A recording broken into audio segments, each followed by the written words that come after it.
I mean, if you see Laksh and you see how that was made, there was no jingoism in that. I think jingoism comes in when there's not too much in the story. True. That chest thumping comes in when you don't have too much to play with.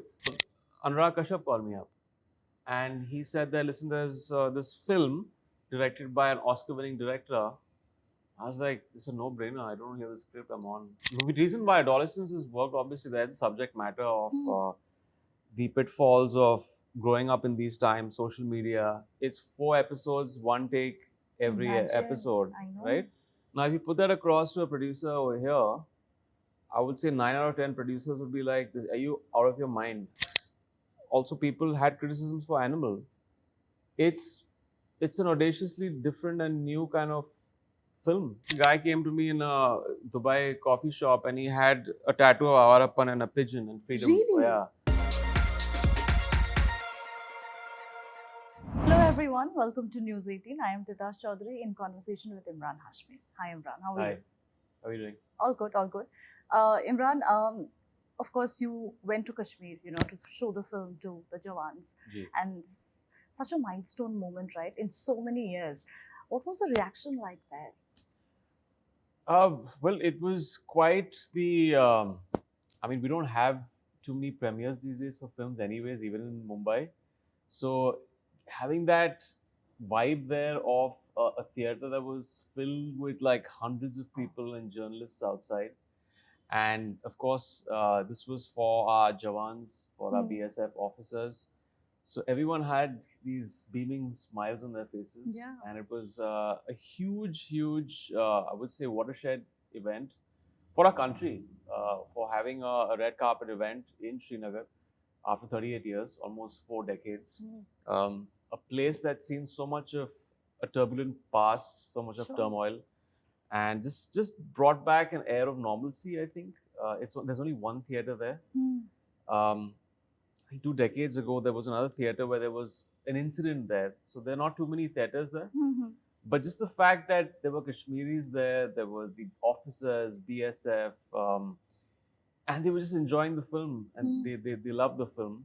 And yeah, I just hope we have more such events in Srinagar. I hope we have more crews going there and shooting their movies. Yeah. Because it's such a scenic, such a wonderful place with great people. It's just been dogged by the insurgency that was prevalent in the late 90s and early 2000s, which is shown in our film also, till 2003. I think it should hopefully bring back some normalcy when we have more Bollywood crews and tourists. It's booming with tourists right now, so that's a good thing for the city. But while you are there, of course you are busy, with whatever that's happening. I think once you are done with it, when you sit down and then you think, wow, cinema is also such a beautiful unifier of sorts, right? Yeah, no, for sure. It's such a secular medium with, and our industry is so liberal in its mindset. It doesn't really matter which state you come from which city you come from. You are just serving that creative spark and that idea.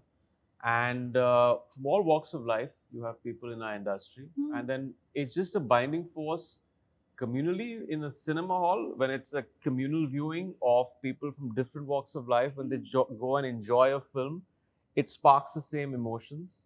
So it's just a fantastic unifier when you have the lights dim in a cinema hall. Yeah. Very true, very true. I want to know, has Mr. Nath, has he seen the film? Yeah, he's seen the film twice. Okay, what did he say? I saw the film with him in Delhi last year in November, and he loved it. His family was there, his wife, his kids, and they came out and said that it just way exceeded our expectations, and it just took them back to 2001. Everything that they had been through, it just came back to them. There was I wouldn't say the reservation. There was a bit of a thing that he said in an interview. He was like, Bollywood is making a film about the BSF, so we were a little, wanted to know we were curious to know how it's gonna, play out. Sometimes we end up making things so jingoistic and so over the top. That's true. I think that was the fear that he had. But then he said in the interview also that the first day when I went on the shoot and I saw the the kind of vigor with which the team was working, and I saw a few shots. He said, "I can't gather. I'm not a film man." Mm-hmm. And then finally, when I saw the film, I was like, "Okay, they've done something amazing with this." Yeah. And yeah, the tonality is very. It's entertaining. It's dramatic, but we kept it real and honest in the film. Yeah. But was this reservation something that you two had, Imran? Because it's not a reservation. I think it was very important to hit it off with the director and the team to know their vision. I knew that XL was attached to it. It's not going to be in that tonality of having very over the top artificial tone, because they're very sensible in the kind of films they make. I mean, if you'd see Laksh and you see how that was made, there was no jingoism in that, and very, very well made film. I think the emotional core in this film had to be very strong because, of course, it's about this dramatic time in our life when there was insurgency in our country in Srinagar, and Ghazi Baba's encounter happened in 2003. There's that breakneck speed thriller, but the emotional core of sacrifices of soldiers, their families, what they go through and what they went through for 2 years while this operation was being conducted by Mr. Dubey and his team. Yeah. It was hell for the team because they had to face a lot of things. It was not an easy task. So getting that emotional charge in the film, that was important. And I think I realized that when I met Tejas, he kind of, his vision for it matched mine. Absolutely. But what's your take on the current lot of such films, let's say, where there is, of course, nationalism, jingoism? Do you think that sometimes, of course, takes away from the art from the story? Yeah, I mean, I can't really, I don't want to sit on like a high horse and say that, there's only one way of doing it. Everyone's got their way of doing it, and nothing is right or wrong. It only depends on what your thinking is and what your vision is for the product. I think inherently, jingoism comes in when there's not too much in the story. True. That chest-thumping comes in when you don't have too much to play with. So you have to make everything loud, and, that tonality has to be there. We had so much in our film story that you just had to be true to that. You didn't need to kind of crank the volume all the way up because it's so engaging anyways. And I remember saying this in the press conference in front of, and the first narration was that I said, this story is so filmy in its DNA itself. Yeah. I'm like, it's everything is there. You just need to put it up there on screen. Right. So, is this the first time you're working with XL? Yes, it's the first time. So, the last 2 years, we also saw you working with Dharma and, let's say, YRF also for the first time. What took so long for them to notice Emraan Hashmi? No, Dharma I've worked with back in 2012. I did a film with Karan, Ungli, which is directed by Renzel. YRF happened after 2020 is when I signed it. Tiger 3. Yeah. I mean, I've been in conversation with these studios for a while.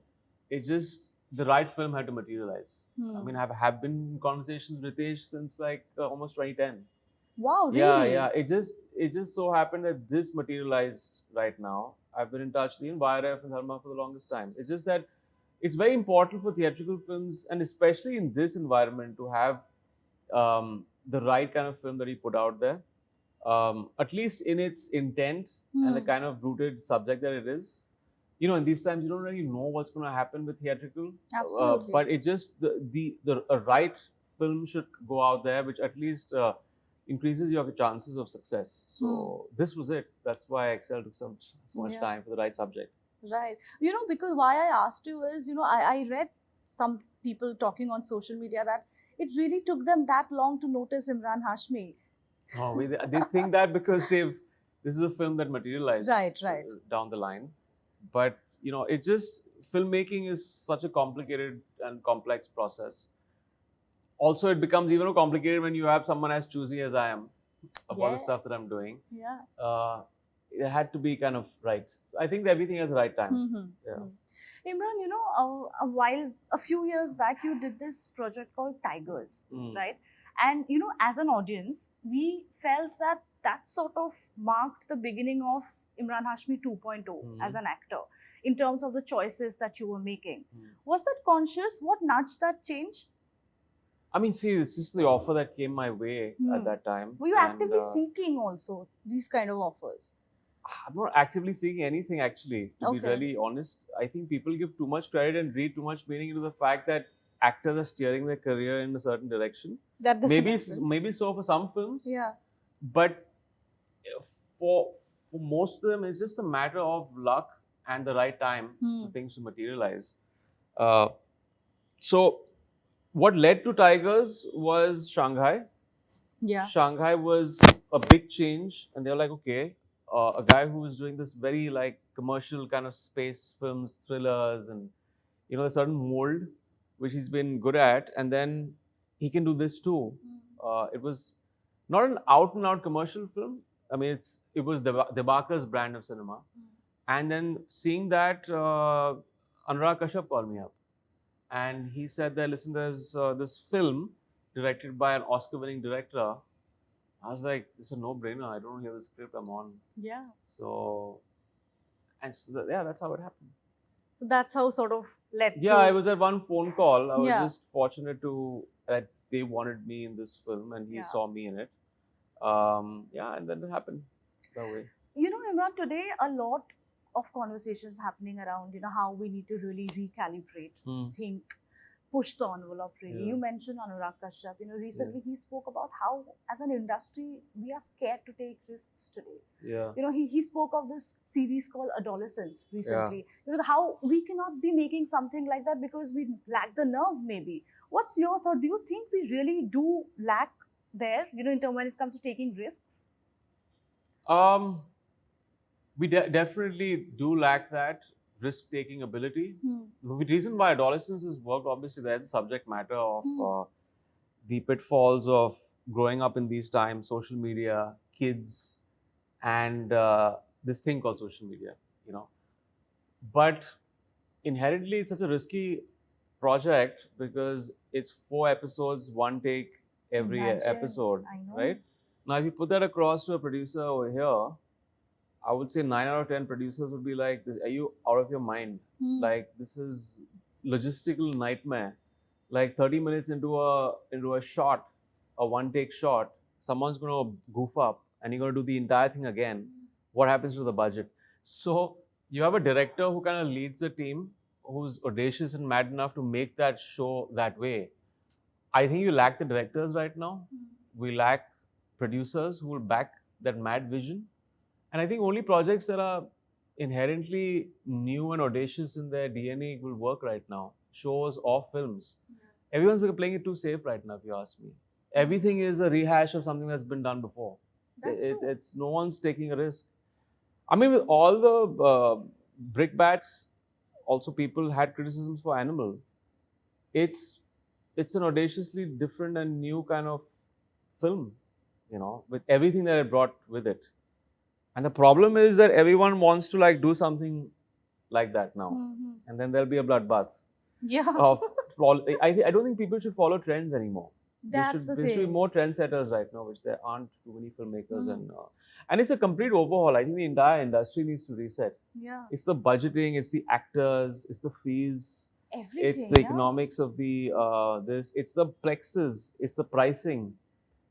It's you see right now you get your price down for $99 for a ticket, and you have theaters that are full. Absolutely. Get the price at least. I mean, who am I to say? But at least I understand that they also have overheads. But there must be some kind of midway. Even if you have food and beverages and stuff, people go and purchase that. Make it approachable for the common man, or at least have a certain line of theaters that are approachable. I mean, that's what single screens were, right? Till 2000 and whatever, 10. And then it became a dying breed of theaters. You had people venturing there. Why is the South film industry booming? Booming, and how? It's a capped ticket prices. They're very unified in their, they still call the shots, the producers and the actors. Absolutely. Yeah. You said that, of course, we're sticking to the formula so much, the trend, that is what we are still following. Is that what you meant when you recently said that somebody asked you that why don't you do too many films? You said, you have no idea what the kind of scripts I read at these reading sessions. Yeah. It takes a lot. Is that what you're saying? The scripts are? Yeah, they're just stuck somewhere in time, and they're not offering anything new and unique. And either it's something that I've done before. I'm like, I've done this. Why would I want to do it again? Why can't you just see me or see a film from a fresh perspective and do something different with it? It's easier said than done. You got to just wait it out and see, if something. You say no more than yes? I say more. Yeah, I definitely say no more than yes, because it's right now, at least, it's so painful because you just spend so much time making a film. Right. The prospects in cinema and theaters, theatrical business is down to kind of it's pretty dismal to say that, but at least put out something that you feel you believe in and not something that's run of the mill. At least you have few more, the probability of it working is more. Right, right. Imran, before I let you go, I will have to ask this on behalf of all your fans on social media, because you're not very active there. Yeah. Awarapan, the sequel, has been announced recently. Yeah. Do you think it was announced because of the public demand there? The public demand has been there since 15 years. But I think the film sort of saw a resurgence in recent times. No, it's crazy, the fan base of that film. I mean, I tell you stories of Awarapan, and like 6 months back, a guy came to me in a Dubai coffee shop and he had a tattoo of Awarapan and a pigeon and freedom. Really? Yeah. So, and I sent a message to Vishesh, producer, and Mukesh, saying we're doing something right. We've been working on the script for almost a couple of years right now. We didn't want to just make a sequel for the sake of it. Just so happened that we now kind of have completed that work on the script. But that's the kind of draw that film has. After theatrical, I mean, theatrical was like, it picked up over time. It picked up over time through, I guess, internet, YouTube, satellite, torrents back then. It just got this huge fan base. And that's testament to the fact that it's not just theaters, it's not just cinema. The trajectory of films sometimes is very different. People end up consuming it if it's a good film, even after it leaves the theaters. Right. So when are you starting shoot? We're starting, so far, July end is when we're going to start. Great. Looking forward to that, and of course to this Ground Zero. I'm going to watch it tomorrow. Great. Hope you like it. I'm really, really looking forward to watching this story of courage and so much more play out on the big screen. Thank you. Thank you so much. Thank you. Hi, this is Emraan Hashmi, and you're watching me on News 18.